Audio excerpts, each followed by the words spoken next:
歡迎嚟到正流理財手冊。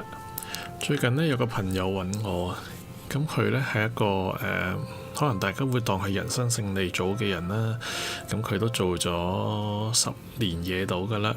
咁佢揾我做乜嘢呢？咁佢就話聽講呢，我就搞緊一個投資嘅 YouTube channel。咁佢呢就話佢自己完全唔識投資，但係都成30歲㗎啦。嗱，做到中層管理，咁人工絕對唔差嘅。但係啲錢呢就咁放喺儲蓄戶口嘅啫。跟住咧聽完佢咁講呢，咁我就發覺呢，原來啲香港原來有唔少人呢係咁嘅，就將自己大半世嘅時間呢就攞咗嚟為咗工作而努力學習，但係佢呢就冇為咗自己嘅將來，或者為咗自己啲錢去學投資喎。咁會出現啲咩事呢？就係當佢退休嘅時候，佢就要面對通脹呢個困境啦。嗱，好似講到佢返工唔使面對通脹喎，咁的確嘅呢個社會嘅運作方式係點呢？就係如果你有工作，你嘅人工呢大部分時候都可以跟隨通脹而上升，再加上當然加上你嘅年資上升，所以你嘅人工即係實際嘅購買力咧都會增加嘅。咁所以好多時候呢，人工係可以跑贏通脹。但係當你退休啦，咁你冇工作咯，冇工作嘅時候呢，就要靠你一直儲起嘅錢啦。如果你唔能夠透過投資收益嚟到生存呢，你就會面對住通脹蠶食你嘅購買力。咁你嘅人生就好可能會因為通脹而令到你冇辦法退休。咁我嗰個朋友佢都好聰明嘅，佢其實知道投資嘅重要性嘅，但係由於佢嘅時間呢實在太忙碌啦，即係佢咧工作太忙碌，佢就冇時間去學投資。就算佢知道投資重要都好啦，佢就冇時間去學，又怕麻煩啦，同埋有樣嘢呢，就係唔想喺一個陌生嘅領域顯得自己好蠢，因為佢其實一直喺呢個社會上都係一個比較強勢嘅人嚟嘅。所以呢，我今日呢條片呢，就為咗我呢位朋友啦，同埋可能係同佢一樣啦，事業有成而投資白紙嘅聽眾呢，就介紹一下究竟新手啊，即係已經有翻啲錢嘅新手，究竟點樣可以開始投資呢？嗱，我就唔會講啲咩好複雜嘅術語嘅，我就會話你聽。如果你想錢揾錢，由最基礎嘅嘢有啲咩你需要學，有咩需要知，同埋點樣可以用最少嘅時間，用做最少嘅功課就可以開始你嘅投資呢？歡迎嚟到正流理財手冊。本節目嘅內容呢，就純粹係學術分享、意見交流嘅啫，就不構成任何投資建議嘅。如果你要作出任何投資決定呢，記得諮詢專業人員意見。好啦，個境況究竟係點呢？嗱，好多人會覺得特別係做咗差唔多10年嘢嘅人啦，咁佢哋會覺得人工呢已經咁上下高啦，有機會呢都講緊3、4、5萬甚至更高嘅人工啊。咁你慢慢儲咪得咯。但我又想同大家講翻一個殘酷嘅事實啊，就係你嘅勞力、你嘅時間呢係有上限嘅，但係通脹呢係冇上限嘅，佢一年一年咁加上去。你每日返工呢，用10個鐘啦，用時間嚟換取金錢啦，但係你呢啲錢呢，會係因為你嘅年齡啦、你嘅歲月啦而被迫退休嘅。咁你係總會有一日呢，必須要面對呢個問題。當你嘅人工，即係原本你嘅人工能夠跟隨甚至跑贏通脹上升，但係你有一刻會完全冇晒佢嘅時候，你就要靠你之前儲落嘅錢去生活。但係香港啦，即係或者全球嚟計啦，通脹平均咧都講緊2至3% 一年。嗱，聽落唔係好多，但係咧我假設你60歲退休，你有90歲命，即係你嚟緊有30年時間，每年要面對呢個3% 通脹。咁其實10年後呢，你就得翻60%嘅購買力嘅啫。咁就變咗呢，本身你呢10年你又使咗錢啦，咁然後將來嘅購買力又越嚟越少喎。你就會發現呢，好多時候你淨純粹儲錢呢係唔足夠你退休嘅。咁所以呢，投資就非常重要啦。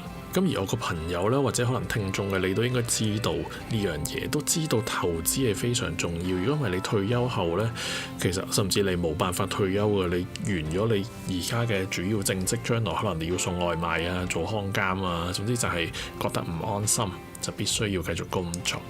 咁但係如果你識投資咧，錢就可以幫你揾錢。嗱，佢唔係喺你退休後先開始幫你揾錢，而係呢一刻開始就既同你抗通脹，甚至資本增值，令到你有更加安心嘅退休生活。或者你可能會講啦，你都已經好努力返工，用咗好多時間，放工又好攰，你根本就冇時間去研究究竟邊間公司係值得投資，邊間公司有前景，或者係邊間公司可以喺你而家30歲嘅時候，佢可以生存到60歲，甚至去到90歲，間公司依然存在，依然賺緊錢。其實呢，普通嘅打工仔要做投資呢，你係完全唔需要研究呢啲嘢嘅。如果你要研究呢啲嘢呢，其實你係諗多咗啦。你可能睇嗰啲財經 KOL 啊，一啲 flag 嘅 post 啊，見到啲人好似買個別嘅股票賺好多喎，以為呢啲先係投資。冇錯啦，嗰啲係投資，但係唔代表你要做出嗰一種類型嘅投資嘅。咁其實呢，你作為一個打工仔呢，你已經有投資經驗㗎啦，喺你出嚟做嘢嘅時候，但係可能你自己都唔為意嘅。咁係啲咩呢？其實就係你嘅強積金啦。係啊，嗱，好多人呢都可能會講，哇，我從來冇投資過㗎喎。咁呢個時候呢，我通常就答翻佢啦。你有冇翻過工啊？有啊嘛，咁你咪有 MPF 咯。其實你一早已經係投資者嚟㗎啦。如果有啲咩問卷調查問你有幾多年嘅投資經驗呢，其實你一出嚟做嘢已經係有㗎啦。你 MPF 咪就係買基金咯，咁樣。係啦，咁點解我要提 MPF 呢？因為其實咧好多中層管理啊，特別出嚟做嘢差唔多10年度啦，你嘅 MPF 戶口閒閒地都幾十萬，甚至叻啲嘅有過百萬。咁如果你好似我朋友咁啦，由第一日返工就已經係隨便揀咗樣嘢，唔知揀咗啲咩啦，可能就係預設投資策略啦，或者咧上課唔知聽咗邊啲人講啦，話 MPF 會蝕錢喎，所以就揀咗個保守基金，一買就買咗10年，咁你又出事啦，你浪費呢10年嘅時間，呢10年能夠做到嘅資本增值時間，但係唔緊要，呢刻你聽緊我呢個 channel， 你即刻快脆 download 翻你嘅 MPF 個 app， 嗱，試下政府嗰個 eMPF 啦，因為你都冇得揀㗎啦嚇，睇下自己有啲咩強積金，睇下自己買咗啲乜。呢份呢係你第一筆被逼嗱，雖然係被逼啊，但係佢好可能係你出嚟做嘢之後嘅第一份投資，亦都係一份長期嘅投資。佢直接係示範咗呢 DCA 啊，即係呢個 Dollar Cost Averaging 呢個平均成本法嘅效果。我哋就唔喺度討論強積金管理費蠶食你幾多嘅投資收益啦。但係10年以嚟呢，你絕對係有好大嘅投資收益嘅。應該，與其俾啲強積金自生自滅，不如學識投資，就一於用 MPF 嚟作為你嘅練習場啦。好啦，跟住就係新手啊，要開始投資嘅3大必備嘅工具啦，可以叫做3個必須要有嘅嘢嚇。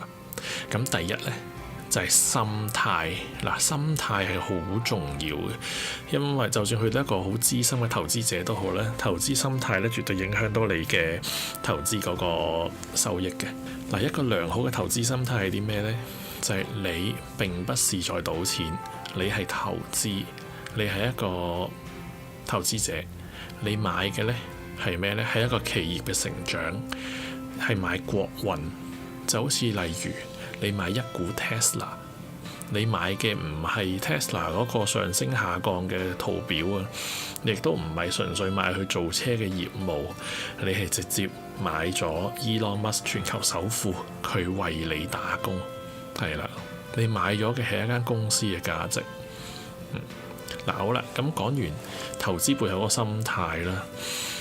然後就係講工具啦。嗱，你需要一個券商。嗱，如果你作為初入門呢，你完全冇開過任何嘅證券商呢，你一開頭可以直接用你常用嘅銀行。嗱，使費會貴少少嘅，銀行嘅收費呢，絕對一定貴過晒啲券商。但係作為入門，你唔想搞咁多嘢，因為如果你願意搞咁多嘢，你一開始就已經開始咗投資啦，係咪先？咁你可以首先試一試你嘅銀行服務。嗱，但係香港本地銀行呢，啲收費呢，買港股都尚可啊，個別有啲銀行如果你買美股呢，真係貴得好過分嘅。咁要注意一下嗰個收費。由於我就冇同任何銀行有任何嘅關係，我就唔嘗試去話推薦邊間銀行平啲，邊間銀行買賣股票會貴咁樣啦。相信呢啲資訊咧好容易就上網揾到，但係基本上你都唔會為咗話專登買賣股票平啲而開一個新嘅銀行戶口啦，係咪先？如果願意開嘅，你開證券商啦，何必開銀行呢？咁所以最理想你都用翻你常用嘅主要往來嘅銀行啦。咁你睇下佢嗰個投資相關嘅服務嗱，然之後呢，就到個策略啦。究竟懶人唔係話懶人啦，而係你因為努力工作而冇太多時間去研究投資呢樣嘢嘅人，究竟用咩策略好呢？其實最好嘅策略就係你唔好選股。你唔會有時間去睇佢哋嘅年報啦，你未必有時間睇佢嘅業績啦，或者係嗰個 CEO 最近搞緊啲乜，其實你唔會有時間去管理佢嘅。如果你有時間，你一早就做咗投資啦，係咪先？咁所以你需要買嘅嘢呢，就係頭先我講嘅買國運嗱，例如你相信美國，舉例啫，美國國運嚟緊10年、20年都會繼續稱霸全球嘅咁你可以直接買美國嘅一啲指數。嗱，指數係啲咩呢？呢度呢一條知，如果你唔知咩指數呢，指數就係舉例最常用嘅嚟標準普爾500指數，就係講緊呢一個指數背後其實反映緊美國市值最大嘅流通量亦都高嘅頭500間大型企業，咁佢哋嘅全部嘅股價呢，就基於佢嗰個市值做一個加權，然之後呢就反映咗喺一個指數度。咁所以如果你買入呢個指數相關嘅一啲基金，我哋呢度時候講嘅基金呢，我就會泛指 ETF 啦，交易所交易嘅基金啦，咁就等於你同一時間買入咗個500間企業。咁呢，由於佢已經幫你分散咗喺唔同嘅行業呢，亦都係最大嘅龍頭啦，所以你得出嚟嘅回報呢，就會係整體美國市場嘅平均回報。你買嘅呢，就唔係個別一間公司啦，而係整體美國嘅國運。咁當然啦，你住喺香港，你都可以選擇恒生指數啦，你可以選擇國企指數啦，即係呢個就好基於你認為邊一個市場係會有一個好嘅回報但係呢，小朋友才做選擇，點解你唔可以全部都買呢？你可以嘅，甚至都可以買全球嘅股票。但係呢度呢，就有一個概念必須要知啦。其實而家呢，喺地球上呢，美股市場就係現在市值最大嘅股票市場啦。咁如果你話全球任何一個國家有事或者舉例美國有事呢，全球其他股票市場其實都好難獨善其身嘅，一跌呢就大家一齊跌嘅。所以某程度上呢，喺分散風險呢樣嘢呢，又唔需要分到太散，因為你已經將個別公司嘅風險分散開去啦。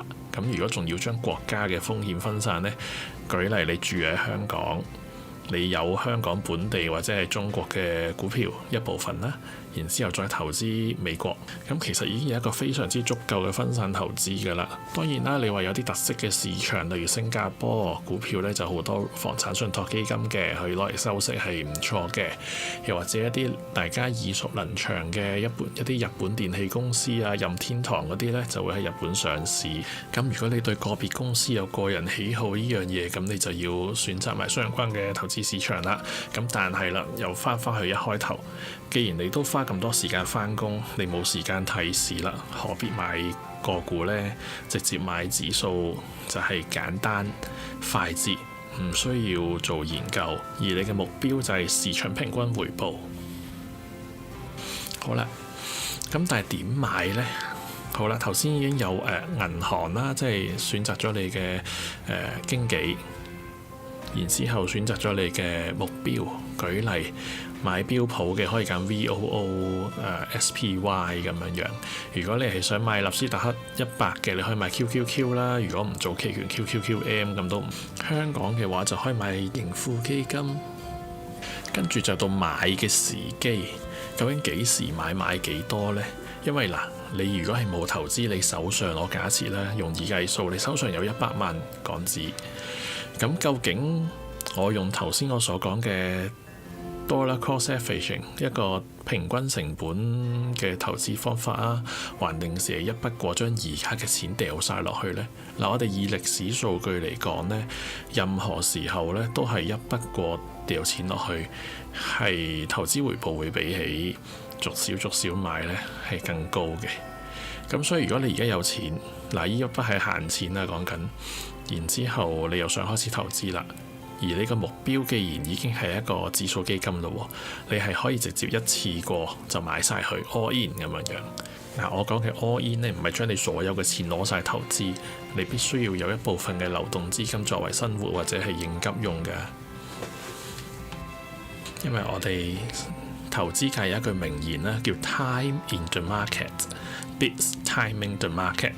個意思係講你停留喺市場嘅時間，遠遠比捕捉入市時機更重要。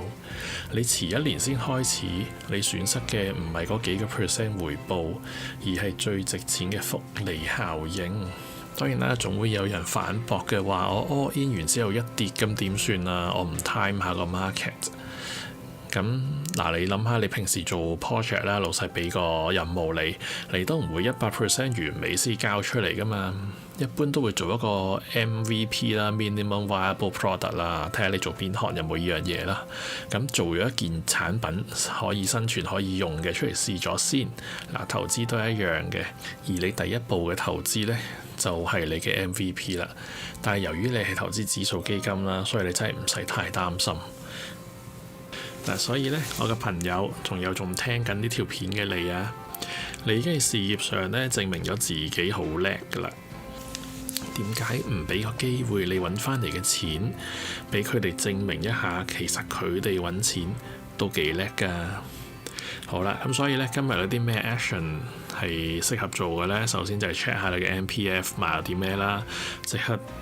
基於你而家嘅年紀啦，當你仲後生嘅時候，應該係進取啲，去到差唔多退休前嘅若干年，即係3-4年嘅啫，唔使太早嘅，先開始慢慢下降你嘅風險 exposure。然之後呢，揾張紙計一計數，計下你嘅每月開支，再扣減1-2筆突發性嘅開支，究竟有幾多錢可以攞出嚟做一個長線投資呢？之後就整理心態啦，然之後就根據之前所講嘅方法嚇。但係如果你仲係好驚啊，唔緊要嘅，你可以喺下邊留言話我知你最擔心係乜嘢。你嘅目標呢，並唔係要用投資證明你好聰明，你亦都唔係要做股神，你只係想賺取市場平均回報啫。你如果今日踏出咗第一步，10年後你就會多謝10年前嘅自己，亦都可能會感謝10年前我睇咗呢條片。嗱，如果你覺得呢條片幫到你，或者你想 share 俾你嗰個同我朋友一樣嘅窮忙 friend 啦，記得 like 同 subscribe 啦。嗱，如果仲有啲咩內容想聽呢，就記得喺下邊留言同我講。咁今集時間就到呢度啦，下集再見。